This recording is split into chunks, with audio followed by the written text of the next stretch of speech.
plus wanti tokko immoo akkasumatti hojjetamee dhufu. Aluma tokkotti bakka fireensaa aluma tokkotti argamu ijisaa aluma tokkotti argamu irratti hojjechuu barbaada. Jireenyi wareegama waa lamarraa tokko filachuu qabdu.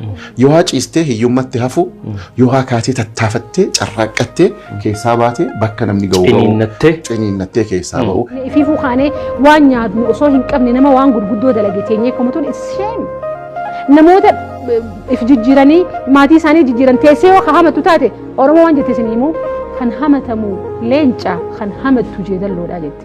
So yoo jeedalloo ta'uun filmaata leenca ta'uunis filmaata.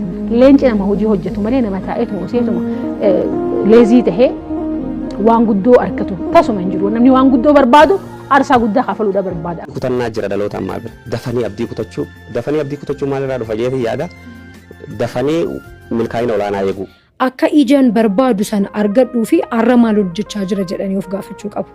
Teessee mitiire waaqayyos waan tokko gaafa nutti kennu teenyee achi booddee eessa jira akka jennuun hin barbaadu. Hawwii qofa jechuudha. Hawwii qofni hin danda'amu. Maal gochuudha irratti hojjechuun baay'ee barbaachisaadha. Nama biratti illee kabajaa qabaachuu. Daftee waan sana waan hawwituuf qophaa'ummaan kee gaarii miti gulantaan ati waan sana irra ga'uudhaa gaarii miti. Sana booda immoo daftii abdii kutatta. Abdii kutachuun hin hayyamamu beekta. Nama kaayoo qabuuf abdii kutachuun mirga kufuutu hin qabu.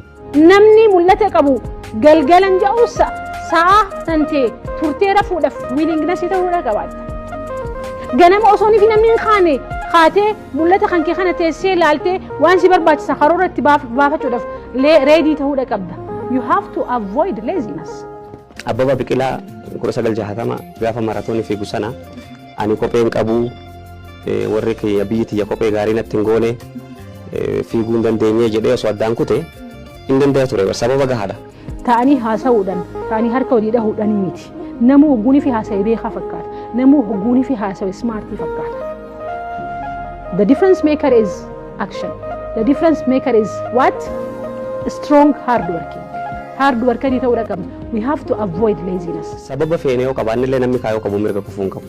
Kana yeroon siin jedhu inni ammoo waan injifachuun sun isaa godhu waan beekeef maqaa biyyaallee maqaa isaallee ka isaa bira dabre kanatu injifatee bar gaafa walaa eessa jira namni jeen eega injifate booda faana duwwaa injifate kana numa dhalte haati isaa jaan isa uf bira dabre maqaa haadha isaallee itti ofitti godhe argite so mirga kufuutu hin qabu namni jabaannee hojjetu nurra jiraataa jechuudha. Teessaniituma akkana godhuudhaaf akkas godhuudha qaba jedhanii haasa'uurra maal godhuudha qabna sinfinna keenya dhiisne leezinasii keenya dhiisne we are so lazy redduun keenya lazy dha. Waan isin yaabamee ka ihulaa san nurraa cufi jette waan ifi kaatee godhuu dandeessu. Abjuu qabda mul'ata qabda laziness avoidii godhuu qabda. It cannot.